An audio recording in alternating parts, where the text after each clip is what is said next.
আমরা আমাদের জীবনের লক্ষ্য প্রাপ্ত করার জন্য কি না করে থাকি। আমরা ভাবনা চিন্তা করে থাকি, কত জ্ঞান অর্জন করে থাকি, তারপরে আমরা পরিকল্পনা করি আর প্রচেষ্টা করি। এবার প্রথম চেষ্টাতেই সাফল্য লাভ করব সেটা নাও হতে পারে, বরং ইতিহাস সাক্ষী যে প্রথমবার প্রচেষ্টা করে সাফল্য লাভ করার সম্ভাবনা অত্যন্ত কম।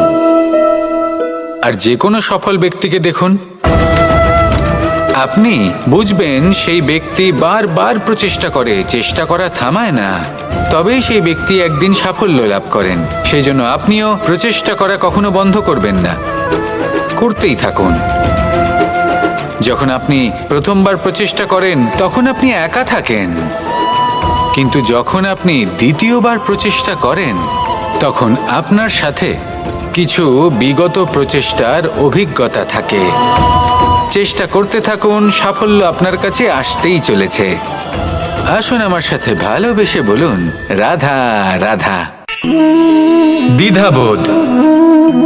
অনেক সময় আমরা জীবনে সেই বাঁকে এসে পৌঁছই যেখানে আমরা বুঝতেই পারি না যে এবার কোন দিক নির্বাচন করা উচিত। কখনো এদিকে যাওয়া উচিত মনে হয়, কখনো ওদিকে যাওয়া উচিত মনে হয়, কখনো দুদিকেই যাওয়া প্রয়োজনীয় বলে মনে হয়, কিন্তু তা তো সম্ভব নয়। কখনো কখনো এটা মনে হয় যে এখানেই থেমে যাওয়া ভালো, কোথাও না যাওয়াই শ্রেয়। এবার একেই তো দ্বিধাবোধ বলে। সংসারে এমন কোনো দ্বিধা নেই যার সমাধান সম্ভব নয়। এই দ্বিধাবোধ স্বাভাবিক, আর আপনার এই দ্বিধাকে আমি একটু সরল করে দিই। দ্বিধাগ্রস্ত হয়ে নির্বাচন করলে তখন এটা মাথায় নিয়ে করবেন যে আপনার এই নির্বাচনের ফলে এই সংসারের ওপর, এই সমাজের ওপর কি প্রভাব পড়তে পারে। নিজের লাভ ক্ষতির বিষয়ে ভাবা ছেড়ে দিন আর কর্ম করুন সংসারের মঙ্গলের জন্য, আগামী প্রজন্মের মঙ্গলের জন্য। ভাবুন আপনার এই নির্বাচনের জন্য কিভাবে তাদের জীবনের উদ্ধার সম্ভব। কারণ এই ভাবনাই হলো উচিত ভাবনা। কারণ অনেক সময় ওষুধ একটু কড়া মনে হতেই পারে, কিন্তু এই ওষুধই তো রোগ মুক্তি ঘটায়। সেইভাবে আপনাকেও এই দ্বিধার মুহূর্তে কঠিন নির্বাচন করতে হতে পারে। এই কঠিন নির্বাচন জীবনে কঠিন পরিস্থিতিও আনতে পারে, কিন্তু যদি এই নির্বাচন ধর্মসঙ্গত হয়, যদি এর দ্বারা সংসারের মঙ্গল হয়, তাহলে এই নির্বাচনই হলো সঠিক নির্বাচন। আসুন আমার সাথে ভালোবেসে বলুন, রাধা রাধা। মানুষ জীবনে সবসময় শিখরে পৌঁছতে চায়, অনেক উঁচুতে উঠতে চায়, আর তার জন্য তারা কি না করে। পরিকল্পনা করে, ষড়যন্ত্র করে, প্রার্থনা করতে থাকে, আবার কারোর কাছে সাহায্যও চায়। কিন্তু এত কিছু করা সত্ত্বেও অনেক সময় মানুষ শিখরে পৌঁছতে পারে না। যদি পৌঁছেও যায় তাও খুব তাড়াতাড়ি নিচে নেমে আসে। এর কারণ কি? একটা উদাহরণ দিয়ে বোঝানো যাক। এই হলো ময়ূর পেখম, আর এই হলো পাথর। যদি এই পেখমকে হাওয়ায় ছুঁড়ে দিই তবে ও উড়তে থাকে, কিন্তু এই পাথর অতি শীঘ্রই মাটিতে নেমে আসে। এর কারণ কি? ভার। এই পাথর হলো ভারী, আর এই শিক্ষাই আমাদের গ্রহণ করতে হবে।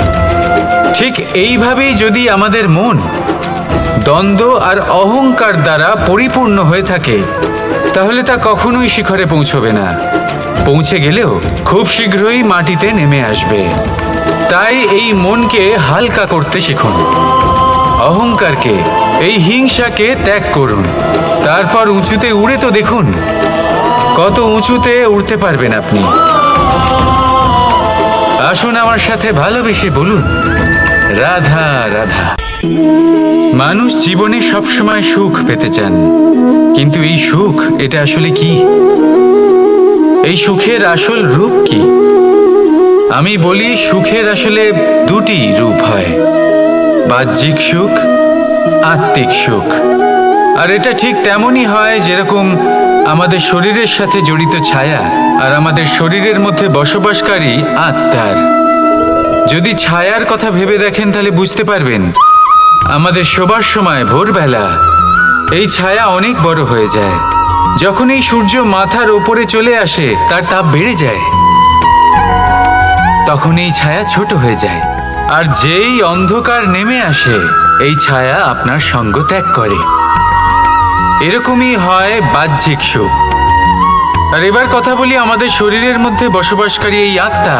এই আত্মা কখনো আমাদের সঙ্গ ত্যাগ করে না, সব সময় আমাদের সাথে জড়িয়ে থাকে। এরকমই হয় আত্মিক সুখ, যা সব সময় আমাদের সাথে থাকে। আত্মিক সুখ কারোর সেবা করে, আত্মিক সুখ কাউকে সাহায্য করে, আত্মিক সুখ প্রেম বোধের, যা কখনো আমাদের সঙ্গ ত্যাগ করে না। সেখানে বাহ্যিক সুখ, যতক্ষণ আপনি সম্পন্ন কিছু মানুষ এবং সুবিধার সাথে আছে, এই বাহ্যিক সুখ আপনার সাথে থাকবে। সম্পন্নতা চলে গেলে, মানুষজন চলে গেলে, সুখ সুবিধা চলে গেলে বাহ্যিক সুখও চলে যায়।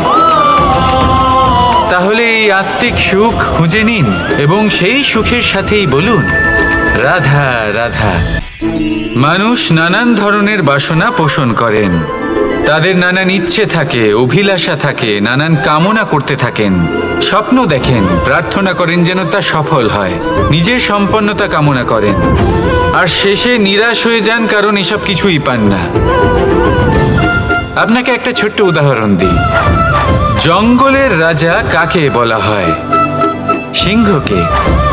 এবার যেহেতু সিংহ বনের রাজা, তাই হরিণ তো তার কাছে এসে এটা বলতে পারে না যে আপনি হলেন বনের রাজা, তাই আপনি আমাকে মেরে ফেলুন, আমাকে খেয়ে ফেলুন আর নিজের ক্ষুধা নিবারণ করুন।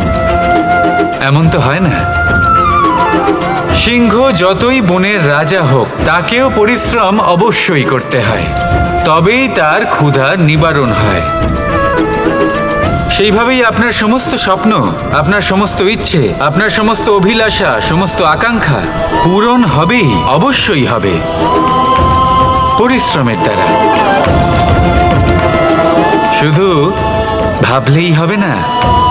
তাহলে আপনিও জীবনে পরিশ্রম করুন, নিজের সমস্ত স্বপ্ন পূরণ করুন, আর আমার সাথে ভালোবেসে বলুন রাধা রাধা। কখনো কখনো আমরা ভাবি যে কোনো ব্যক্তি যিনি ধর্মের পথে চলেছেন, যদি তার দ্বারা কোনো ভুল হয়ে থাকে তাহলে নিয়তি তাকে সেই মুহূর্তেই কঠোর শাস্তি দেন। কিন্তু সেই সব মানুষ যারা সংসারের সবথেকে বড় অধর্মী, বহু নিকৃষ্ট মানের কাজ করেন, তাদের নিয়তি অনেক সুযোগ দেন। তাদের নিয়তি এরকম কঠোর প্রহার করেন না। এই ভাবনা কখনো না কখনো মনে আসেই। ভেবে দেখুন কেন? আসলে জীবনকে বেশিরভাগ মানুষ একভাবেই দেখে থাকেন, বিভিন্ন স্তরে একে দেখা উচিত।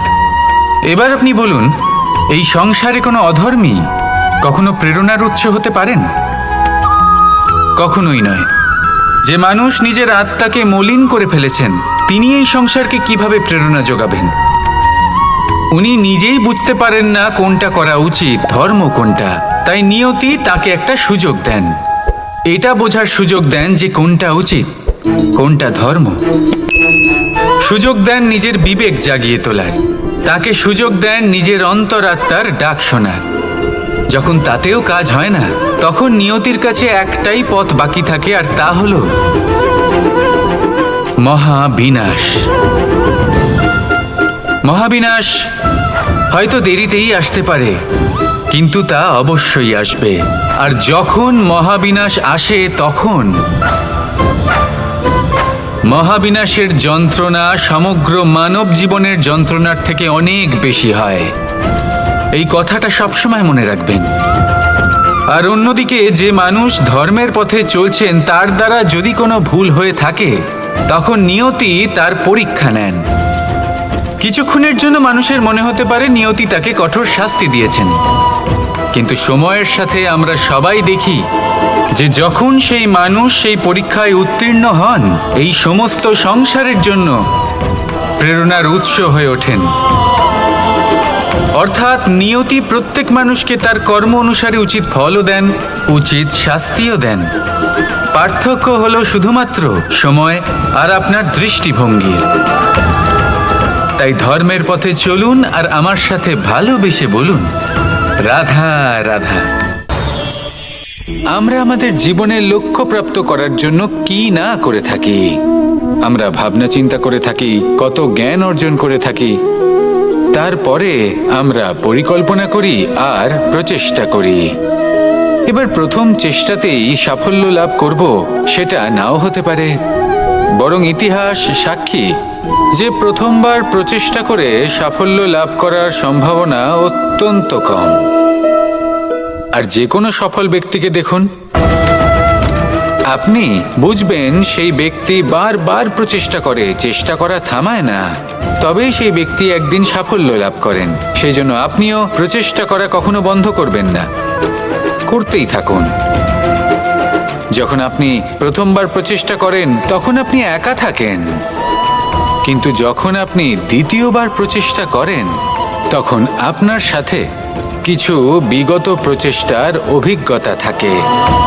চেষ্টা করতে থাকুন, সাফল্য আপনার কাছে আসতেই চলেছে। আসুন আমার সাথে ভালোবেসে বলুন, রাধা রাধা। দ্বিধাবোধ। অনেক সময় আমরা জীবনে সেই বাঁকে এসে পৌঁছই যেখানে আমরা বুঝতেই পারি না যে এবার কোন দিক নির্বাচন করা উচিত। কখনো এদিকে যাওয়া উচিত মনে হয়, কখনো ওদিকে যাওয়া উচিত মনে হয়, কখনো দুদিকেই যাওয়া প্রয়োজনীয় বলে মনে হয়, কিন্তু তা তো সম্ভব নয়। কখনো কখনো এটা মনে হয় যে এখানেই থেমে যাওয়া ভালো, কোথাও না যাওয়াই শ্রেয়। এবার একেই তো দ্বিধাবোধ বলে। সংসারে এমন কোনো দ্বিধা নেই যার সমাধান সম্ভব নয়। এই দ্বিধাবোধ স্বাভাবিক, আর আপনার এই দ্বিধাকে আমি একটু সরল করে দিই।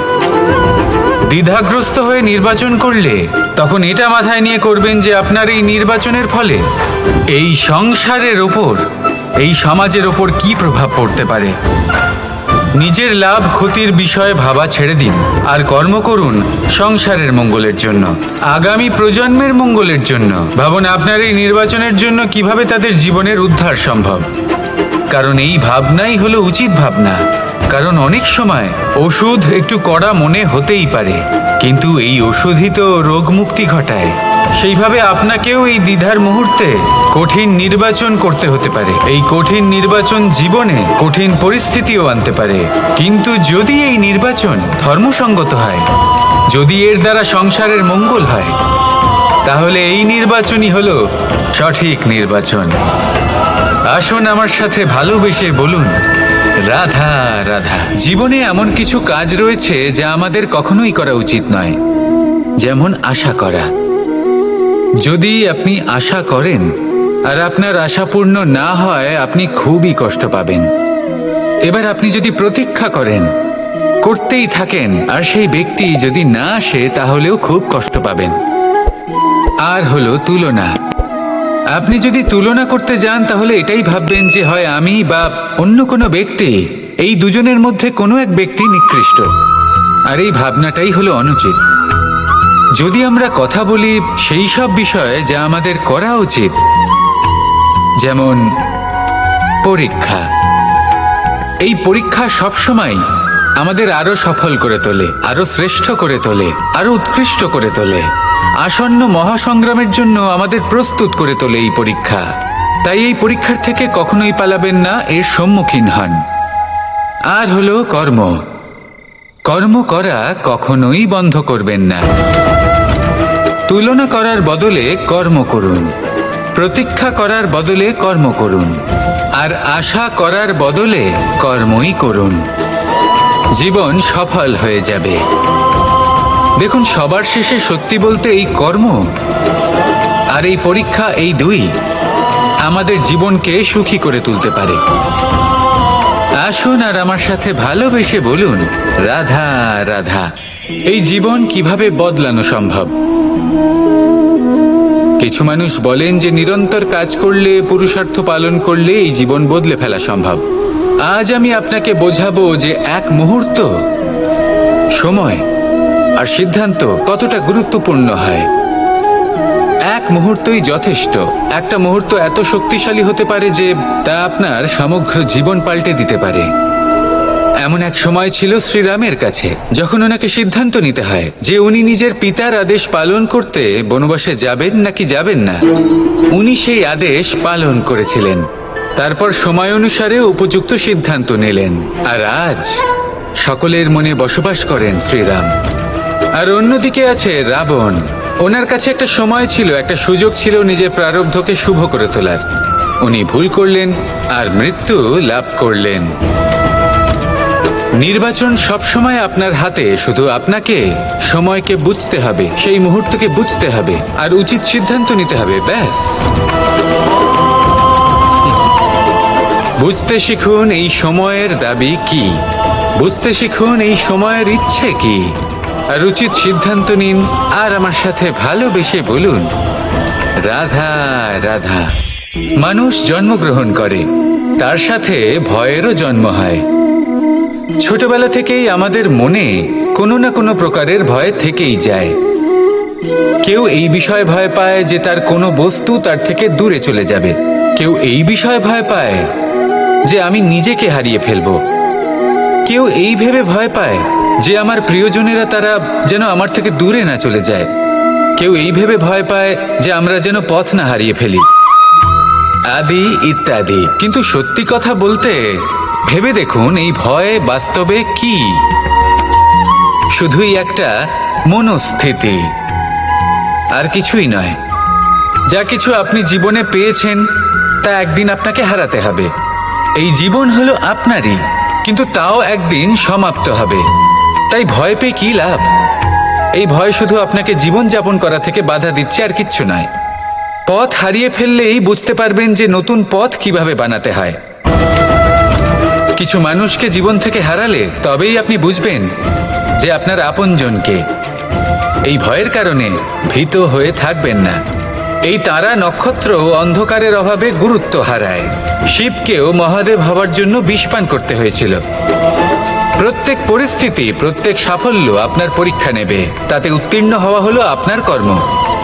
যখনই আপনি ভয় পাবেন বা সংকটের সম্মুখীন হবেন, তখন সাহসের সাথে তার সম্মুখীন হন। মনে রাখবেন, যে সম্মুখীন হতে জানে সাফল্য তার সাথে সবসময় থাকে।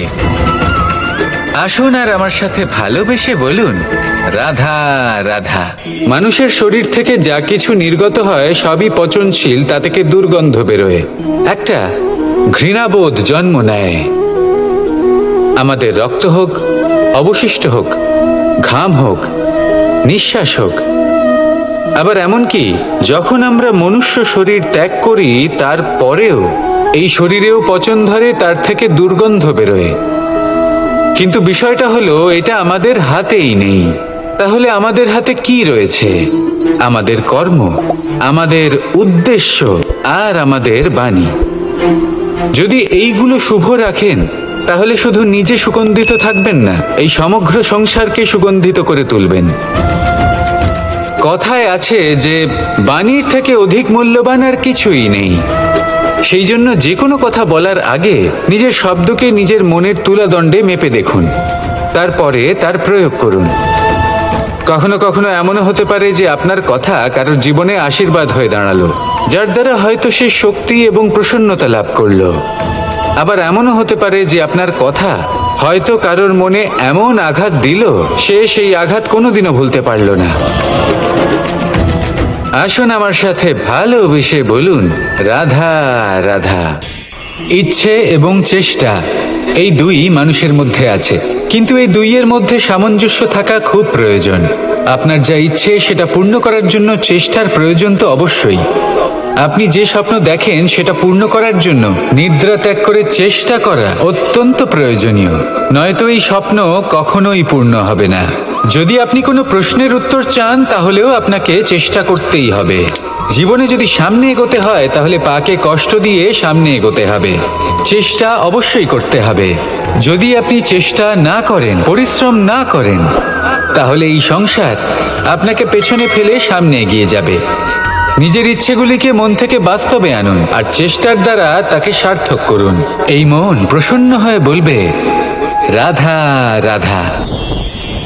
জীবনে কখনো সাফল্য আসে, আবার কখনো অসফলতা, কখনো আশা পাওয়া যায়, কখনো নিরাশা, কখনো জয় লাভ করি, আবার কখনো পরাজয়। এর পেছনের কারণটা জানা অত্যন্ত প্রয়োজনীয়। যদি আমি পরাজয়ের কথা বলি, যখনই আমরা পরাজয় লাভ করি আমরা ভাবতে থাকি যে এমন কেন হলো? আমাদের শত্রু কি বেশি শক্তিশালী ছিল, নাকি আমাদের নীতিতে কোনো খামতি ছিল? এই সমস্ত কারণের পেছনে খুব বড় একটা কারণ থাকে, আর সেই কারণ আমাদের অন্তরে সুপ্ত থাকে। ধরে নিন একটা পথ, তাতে আপনি চলছেন, সেই পথ কাঁটায় পরিপূর্ণ, কিন্তু আপনি পাদুকা পরে রয়েছেন আর আপনি হেঁটে সামনে এগিয়ে যান।